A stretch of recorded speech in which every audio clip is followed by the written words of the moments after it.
Good afternoon to all. आप सब कैसे हो? सब सही?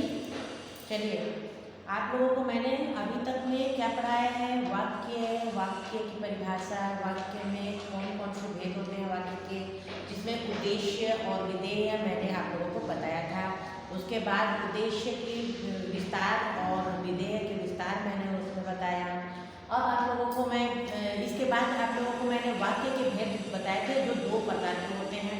एक होता है अर्थ के आधार पर और दूसरा होता है रचना के आधार पर।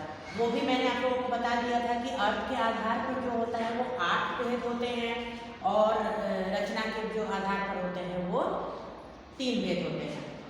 जिसमें से आप लोगों को 8 में सबसे पहला क्या होता है?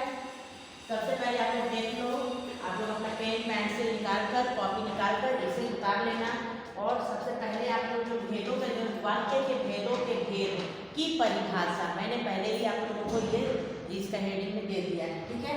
सबसे पहले आप लोगों को करना क्या है? तो सबसे पहले आप लोगों का विधान वाचक वाक्य, विधान वाचक वाक्य। बच्चों, सबसे पहले मैं आप लोगों को बता दूं विधानवाचक वाक्य की परिभाषा क्या होती है। तो विधानवाचक वाक्य की परिभाषा को मैं लिखते हुए भी बताऊंगी और जो अभी बोल रही हूँ वो ध्यानपूर्वक सुनिएगा।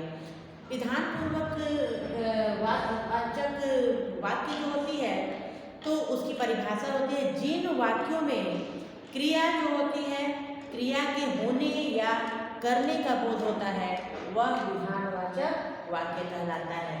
इसे आप लोग लिखते भी जाओगे और सुनते भी जाओगे। यानी कि यहाँ पे लिख सकते हैं कि जिन वाक्यों में क्रिया के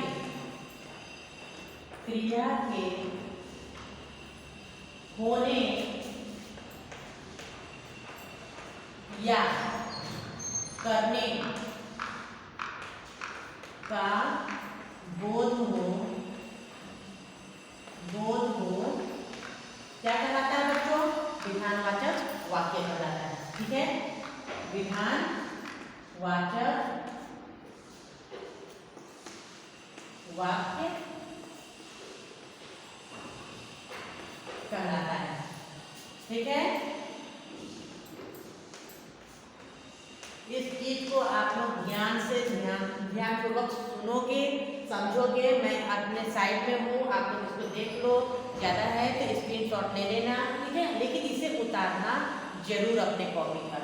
अब देखिए, उदाहरण में, यदि उदाहरण को तो आप लोग जानते हो कि जैसे भी बोलते हैं हम लोग। उदाहरण में यदि हम लोग देखते हैं तो जैसे में क्या हो सकता है बच्चों? मुझे प्यास लगी है, मुझे प्यास लगी है, ठीक है। लगी है यानी कि ये क्या बोल रहा है? क्रिया के करने या होने का बोध होता है, ठीक। या क्रिया के होने या करने का बोध होता है। तो मुझे प्यास लगी है अर्थात मुझे वो करनी है, यानी पानी पीनी है, ठीक है ना। यानी कि इसमें आप लोग दूसरा में आप लोग दूसरा उदाहरण के तौर में लिख सकते हो, आकाश में तारे चमकते हैं, ठीक है। आकाश में तारे चमकते हैं। बच्चों, आप लोग समझ सकते हो कि दो मैंने बताया है, दोनों के दोनों। एक आप लोगों ने सुना होगा विधान जो होता है विधि। पहले आप बूढ़े बुजुर्ग कहते हैं कि विधि के विधान के अनुसार कोई भी कार्य होता है। तो देखिए, आकाश में तारे यदि हम और आप चाहें तो नहीं चमक सकते। उसके लिए एक समय होता है और एक समय ही होता है जिस समय, यानी कि रात को ही तारे जो है वो चमक सकते हैं, ठीक है ना। और जब हमारा जो प्यास लगेगी तभी हम लोग पानी पी सकते हैं, अन्यथा हम लोग पानी नहीं पी सकते। दूसरा बच्चों, दूसरा प्रश्न, दूसरा जो है हमारा विधान जो है विधानवाचक वाक्य के बाद दूसरा कौन सा आता है? तो विधानवाचक के बाद हम लोगों का ऑप्शन आता है निषेधवाचक, ठीक है। निषेध वाचक, ठीक है। तो निषेधवाचक। बच्चा निषेध का मतलब क्या होता है? आप लोग जानते हो कि निषेध का मतलब क्या होता है? निषेध आप लोग कभी कभी ध्यान देते होंगे, जब आप लोग जाते हो तो कभी कहीं पर लिखा होता है कि धूम्रपान करना हानिकारक है या निषेध है। निषेध मतलब होता है नहीं या न के बराबर, ठीक है ना। तो निषेध का मतलब जब आप जान गए तो आपको इसमें एकदम अच्छा से इस की परिभाषा को जानने में थोड़ी भी समय नहीं लगेगी आपको। तो इसको आप कह सकते हो कि जिन वाक्यों में क्रिया के न होने का बोध होता है उसे निषेधवाचक कहते हैं, ठीक है। यानी कि आप लोग लिख सकते हो कि जिन वाक्यों में क्रिया के न होने का बोध होता है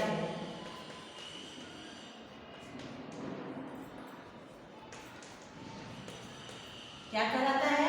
न होने का बोध होता है क्या कहलाता है? निषेधवाचक कहलाता है, ठीक है। निषेधवाचक वाक्य कहलाता है।